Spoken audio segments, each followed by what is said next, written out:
BowTie Barbecue has always been a work of passion. It takes time, skill, and a blend of perfect temperature, wood, smoke, and meats. We just took it up a notch. Taste the passion. BowTie Barbecue, 6724 Waters Avenue, Savannah. This is the Danny Britt Show live from BowTie Barbecue here in Savannah, Georgia, and it is another playoff edition, our favorite kind of Danny Britt Show, and joined as always by the head football coach of your cadets, Danny Britt. And Coach, it's always great to be able to do another one of these because it means we're in the next round of the playoffs, coming off of just a turbulent season, a lot of ups and downs. It was really fun on Friday night because it kind of felt like a reset, the start of a new season, and y'all came out and did what you did in the first round of the playoffs and got a big win. Yeah, definitely. Feels good. You're right. Playing at this time of year is exciting, and not everybody gets to do it. And we're excited about it, and felt good about what we did Friday and how we came out and played and how we traveled and took care of business. All right, so I want to start on the business end of the deal because you guys do end up winning by 3 scores in the game. But let's start offensively for you guys in that one. It was a struggle, to say the least, for a lot of the game. And listen, you get to the playoffs, you're taking on a 2 seed that came out of a very good region there in Southwest DeKalb. Nothing was going to be easy, but still, it felt clunkier than the offense has felt the past few weeks, even against the Perrys and the New Hampsteads. What did you kind of attribute that to when you guys got to go back and watch the film? I don't really know. I think part of it was, we came out on fire and Stanley took it around the right side for a 65-yard touchdown run, and it was called back by a phantom holding call. There's a couple of those. My gosh. And sometimes I don't want to sound like sour grapes when I say this. There was no hold. Right. I think the umpire, who later kind of went down on a knee and was struggling in the game, I think he was struggling early. He felt like if you put your hands out, that you deserved a hold, which that left our rules in like 1970s, didn't it? Like, where you used to have to block, like like the grab in here. Yeah. So I don't know what the heck that was, and I think that did affect it. Now we have to overcome that. That's part of it. But then it did get kind of clunky there. And defense, we kept giving them the ball back, and defensively they kept getting to our territory. Right. And fortunately, we were able to stop them. Yeah, we're going to talk about what was an amazing defensive performance here in a second. But offensively, it like you said, it felt like you came out and you had a game plan dialed up. Obviously, Stanley hits for that long one. That one gets called back. But curious to get your thoughts on this. Just watching the game, Southwest DeKalb played basically the same 11 defensively that they did offensively. Early in the game, you have the kind of breath and you're kind of fresh and you can do that. It felt like as the game went on, y'all just started hammering the run, and those guys who I thought played valiantly for Southwest DeKalb, you play 100, 120 snaps. Eventually, they kind of wore down. They wore down, and that's what we felt like would happen if we just kept going, and that's what did happen. We ended up just being able to run basic buck sweep and some inside zone stuff, and just kind of take it to them and take the game over. Now, your quarterback, Amari Burst, first playoff game on the road. Anytime you can get a win, that's a big check mark and a quarterback next to his name. But still, I thought maybe one of his clunkier performances, there's a few times where he just kind of stared down guys. It felt like he was predetermined where he was going to go with the football before the snap. A couple of guys that were open, and just the connection and the timing wasn't there. When you go back and watch his play, how'd you kind of grade that out? Yeah, you're right. I mean, it was definitely not his best game. He had some misreads, some missed on some throws, but that's part of it, and we were able to live with it and win. So that's good. Still very proud of him and what he's done, and I think he'll be at a different level this week. I will say he didn't let it affect anything else. I thought all the center quarterback exchanges were pretty clean. All of the running the plays of some new formations, all of the handoffs and that stuff was clean. So even though maybe he wasn't throwing the ball as well as he wanted to, didn't let it affect anything else. No, and that's his personality. Yeah. That's the personality of a quarterback that you want. They don't get emotional. They don't get up too high or too low. You just continue managing the football program, and that's what he has to do.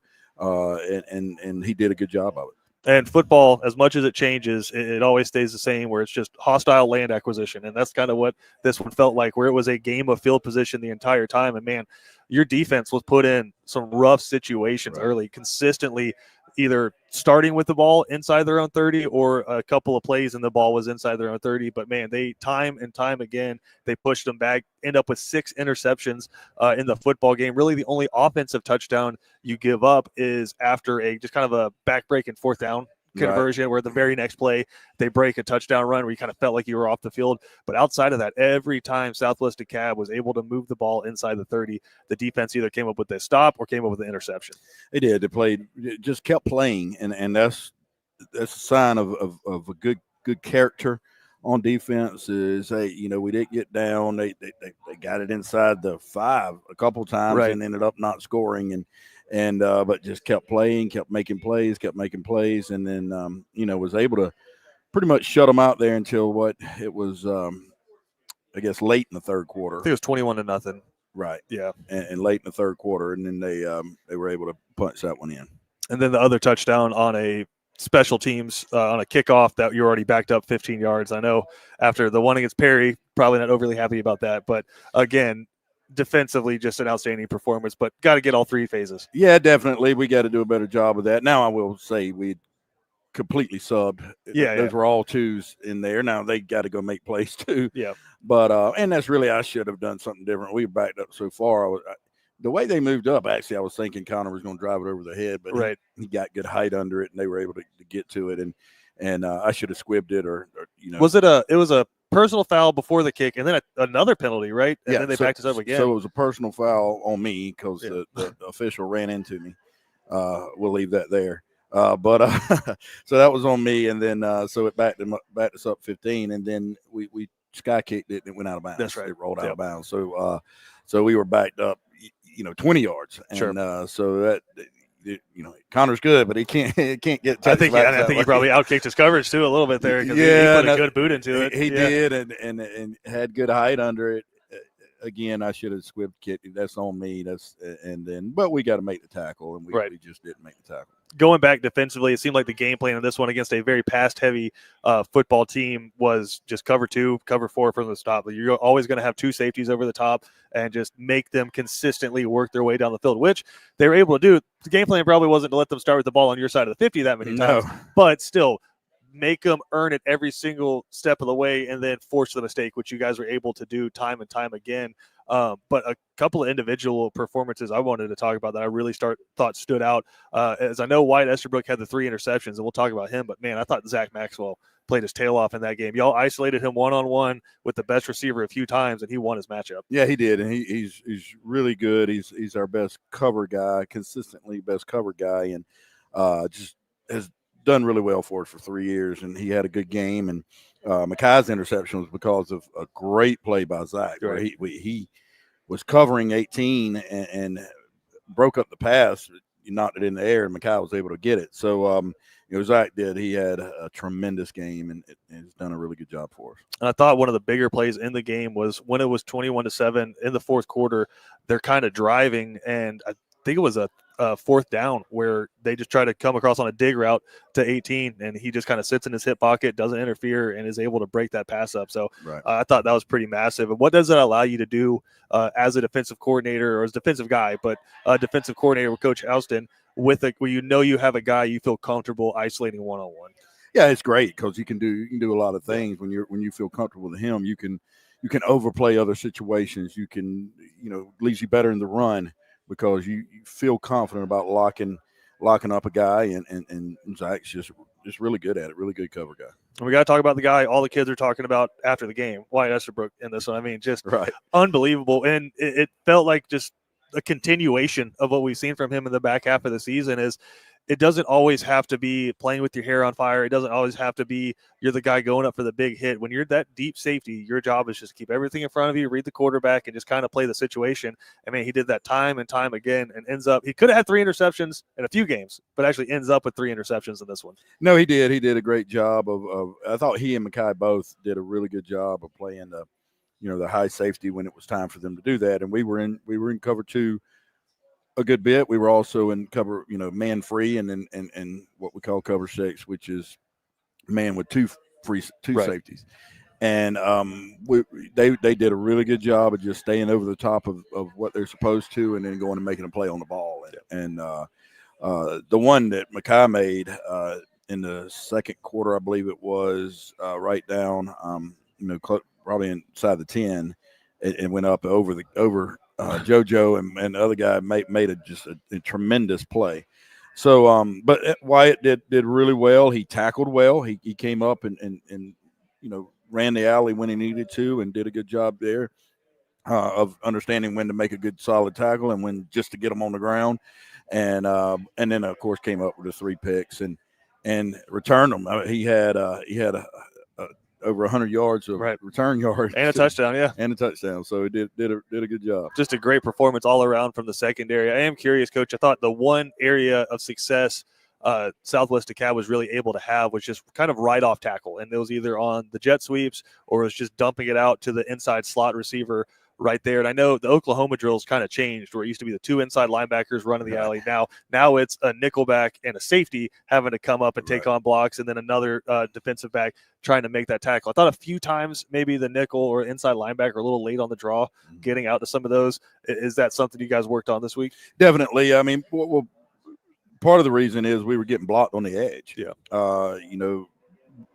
Consistently blocked on the edge, and they were blocking hard and doing a good job, and we just were not getting off of it. And then, we got to do a little bit better job of running the alley, and then the backers got to get there too. So all of the above, and we worked on that in Fundy periods this week. Certainly Monday, that's all I did with the DBs is just work on getting off blocks. Right.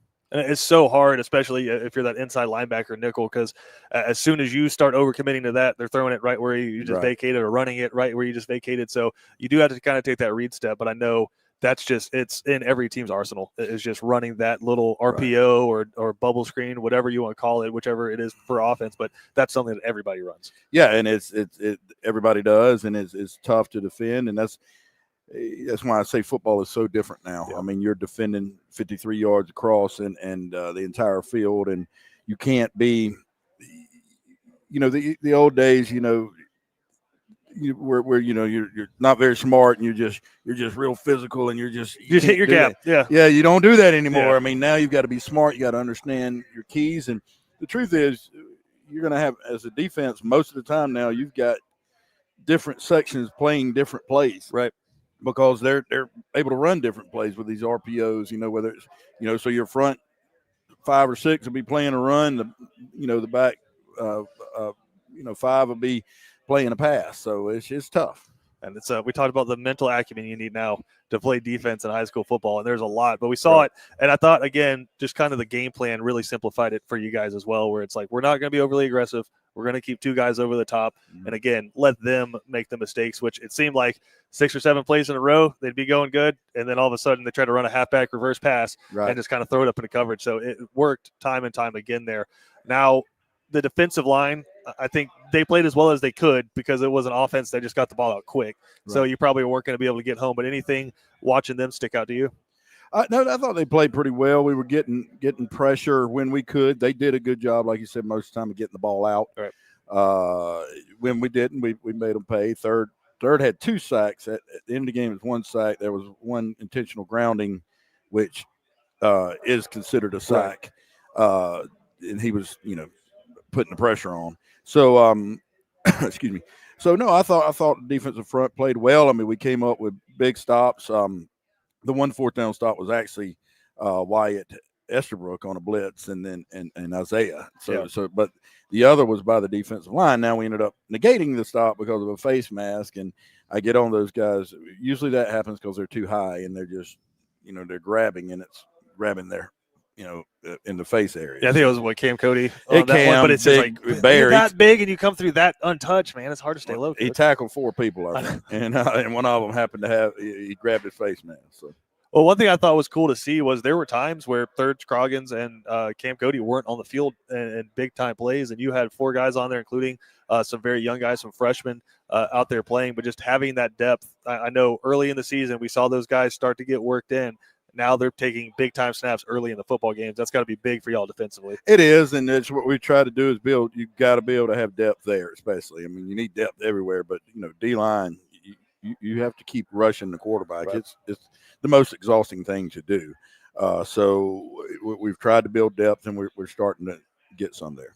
I know Larson Little, again, he probably played the toughest position on Friday night, communicating what's happening with everybody, but also trying to read the running backs, read the guys in the slot, go out, make tackles, fill a gap if it comes up the middle. Right. I mean, there's a lot of stress on his plate when it comes to the calls, communicating, and then playing. What do you think of your inside linebacker? Yeah, no, he played well. He had a good game. He did what he does in communicating and being. He's also an emotional leader for us and did a really good job there. And then made plays when he needed to make plays. A couple of really, really good, great effort plays. He slipped. I mean, he got pushed, but he slipped down and jumped up, and from that point made a tackle. Which I just great effort, and then obviously had a couple of really big hits. That set the tone. All right. I think Team Me, I know you already gave it out this week, but if it was going to go to anyone besides a player, I think it's got to go to AJ DePhillips for getting up on top of that stadium and calling that game from the press box, because he was not happy. He was not excited about up there. And then when I came up to see you guys, I understood why. I'm like, my gosh, man, this thing is steep. And, he and I not big on heights, which I don't understand how somebody likes heights. What do you like? It's not. I don't know necessarily that people like it. Maybe it just doesn't bother some people. Well, how? How does it not bother you? Because it's not the height I don't like. It's the fact that I could fall and die. Yeah. So that's what I don't like about it. Just don't look off the backside. So would everybody else. Unless somebody's got wings, they're going to die too. We call that in the broadcasting game, we call that a deep breath stadium, because when everybody gets up to the press box, before they can say anything to everybody, they have to go. Yeah, that was one of them. And catch their breath before you can speak. But no, it was interesting, because I thought coming into this one, it's been so much change in this team this year, but it just seemed like same old Benedictine first round of the playoffs. And I know a lot of that has to do with the games you played early in the season, but a lot of it just has to do with the program in general. I mean, leaving the school about 8:30, trekking up to Atlanta, and then everything was the same, able to get up there and take care of business. Yeah, and that's what we want to do. And, we feel – I mean, it's been a really hard season, and we played some really, really good football teams. And I noticed Raven Gap won their state championship handily. And, we see what Buford's doing, right, and Perry and Ware, and so I think our region went 3-4.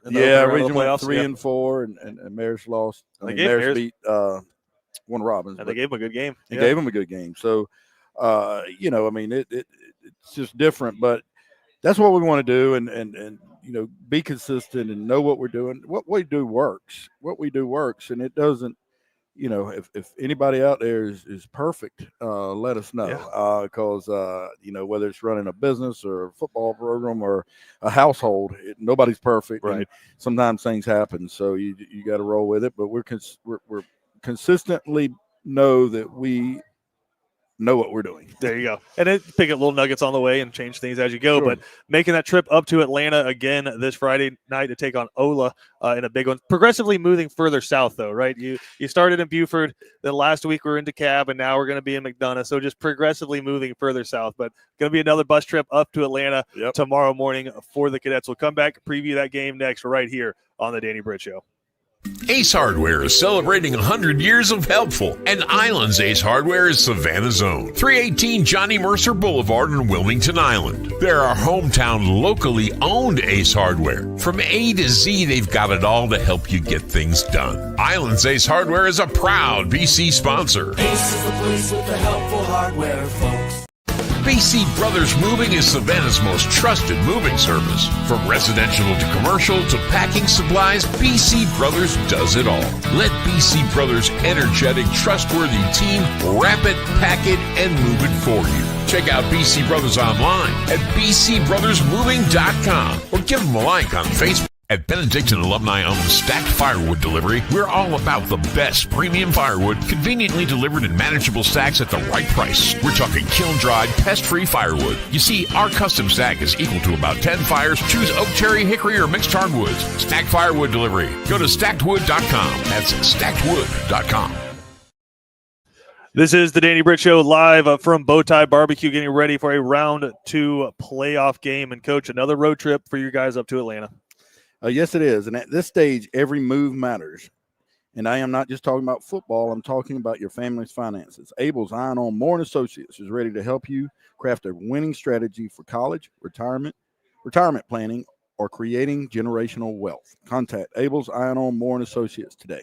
Well, Coach, it's one of my favorite lines from you every year when we get to this point in the playoffs. There's no more bad teams at this point. Usually the first round kind of clears anybody that maybe just made it in because of 4 seed has to make it in. But at this point, you've won a first-round playoff games. There's not going to be any pushovers. And, man, you look up at the schedule now, you've got an undefeated Ola team. I will say caveat, undefeated because Stockbridge had to forfeit a majority of their games. But still, you go 10-1, 11-0. Either way, you're doing something right.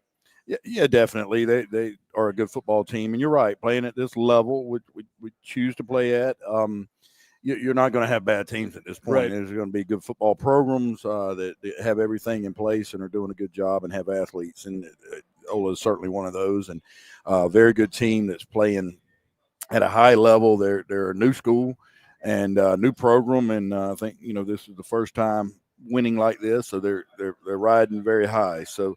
That's what to be expected here when you get to this point. I was going to say a program that really hasn't been here before. I believe their first region win this past season, and usually when that happens, it should always be like this, but when this happens, it's usually when the community, the folks who were kind of sitting on the fence and weren't necessarily getting out there on Friday nights, these are the nights they really start packing the stadium. So it should be a really fun environment for you guys on Friday night. Yeah, I think so. I'm excited about it. The kids are excited about it. That's what we were talking about with them, is that the energy, from them, and you can see how they're playing. They're excited. They're excited.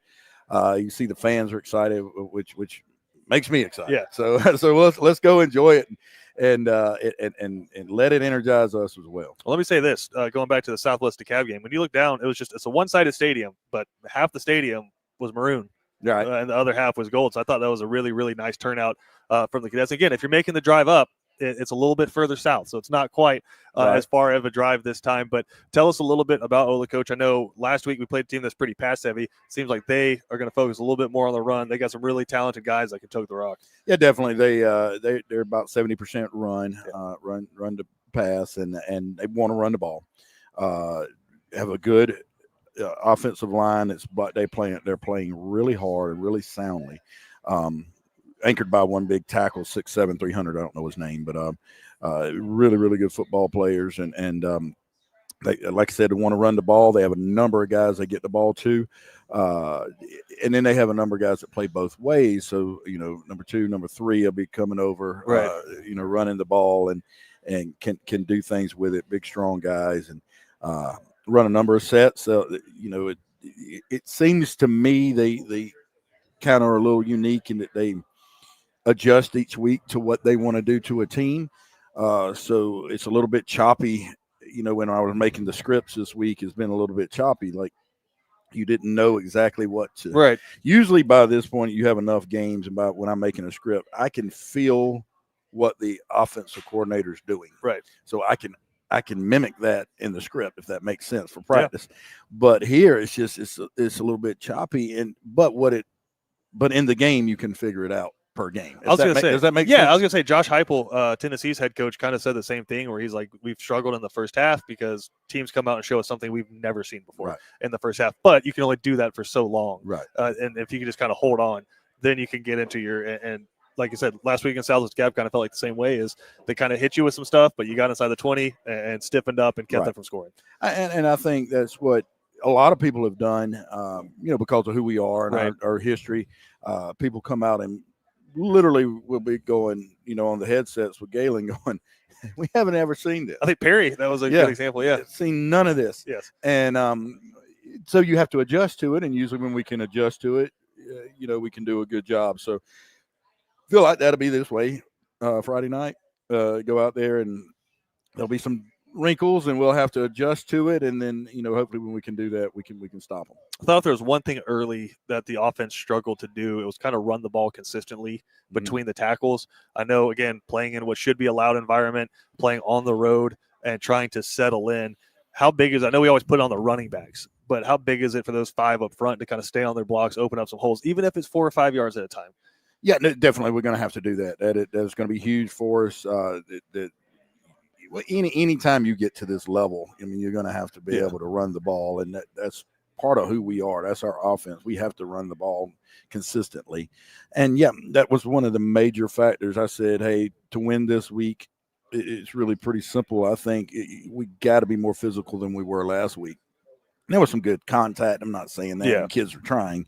Don't misunderstand me, but we have to be physically dominant, and that's starting with the offensive line, and we have to be able to flat back people, and just moving people out of the way is what we're looking for us to have success tomorrow night. And it felt like a little bit against Southwest DeKalb of paralysis by analysis, because they kind of did that like mug formation where they had a bunch of people next to the line. You didn't know who was coming. They'd have 4 down linemen, but then they'd have like another 4 guys right there. How do you approach that? I know you're not the offensive line coach, but just through football, how do you approach that with your offensive line? You have your general rules, and they weren't moving those front guys as much as, which can be difficult. And you just there has to be an understanding from those 5 guys of where they end.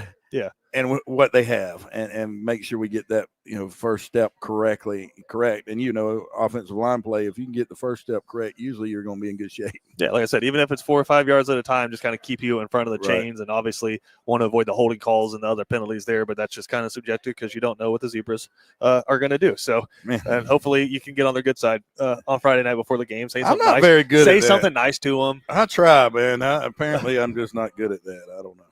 But again, massive game coming up defensively from them. When you watch them, what kind of scheme are they coming out with? I know everybody kind of runs some version of the 3-4 a nickel formation, but what should we expect to see on Friday?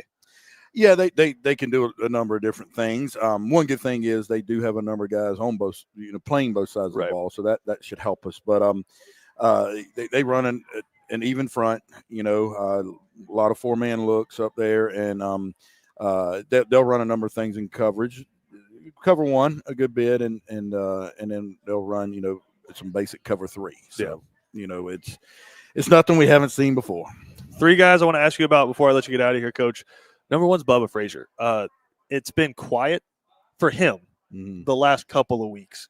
It kind of feels like he might be one of those guys. We talked about with Josh Washington before the New Hampshire game. It feels like he might be one of those guys who, man, he's just a daggum ankle tackle away from breaking one. Yeah, I think so. I mean, he did have 3 touchdowns last week, but he scalped some touchdowns for some other people. I'll say that. Yeah, he did. But that's okay. But yeah, I mean, you're getting ready for him to just break it right with that as fast as he is, and I feel like it'll come. Yeah, and we're waiting on it. But he's quietly done well, but it's not as electric as you would think. But you're right. It is one inch away from making that happen. And he's really taken on the role where he's like, hey, I'm going to be a true running back more so than a slot receiver a lot of times. And I'm going to be a guy who can come over and play defensively, and I'm going to play on all the special teams. So it's just it really reminds me of Bryce Baker, where it's just kind of like I'm putting the team over me right now. So it's been cool to see that from him. Other 2 guys, because you mentioned 300-pound linemen. They get a lot of big guys right there. Third Scroggins and Cam Cody. I know you're the head football coach. You kind of like got to keep everybody baseline and functioning. But do you ever go up to those guys and just kind of go back to your roots and be like, dude, this is an opportunity for you to go head to head with somebody who is Division I level and you to kind of impose your will? Yeah, we do that a lot, actually. And talk to him and say, hey, he's Division I, and I'll look at Cam in third and say, hey, so are you. Yeah. So let's see what we have here. Now you have time to. It's your time to shine. So we do that all the time. Actually, you can do all the coaching, but sometimes you just got to go to your guys like you just got to win. Right? Yeah, you go win it. Again. So massive game coming up. Obviously, traveling on the road. We encourage all the Cadets fans to get up there, support the team. If you can't get up there, we encourage you to watch on our YouTube. We will have the audio call. That is not our call. That's from the GHSA. Kevin and I will be on there. We can only do audio this week for this game due to a contract the GHSA has with another provider there. So audio only, but for free. You'll be able to listen to the game, keep up with the cadets. We'll have Coach Britt on after the game to talk about it. We'll have some pregame stuff for you as well. That'll start at 7 o'clock tomorrow night, and it'll be a way for you to consume the cadets if you aren't going up to the game, or if you're at the game. I know there's a lot of the dads that like to listen while they're watching, so old school, but we appreciate it. So again, a lot of different ways for you to watch the cadets coming up on Friday night. But Coach, before we let you get out of here, just one key to continue on in the playoffs. Physicality. We have to be the dominant physical football team tomorrow night. There you go. Physicality. Keep it in the back of your mind. For Coach Britt, I'm Christian Gokel. We will see everyone tomorrow night. Go Cadets.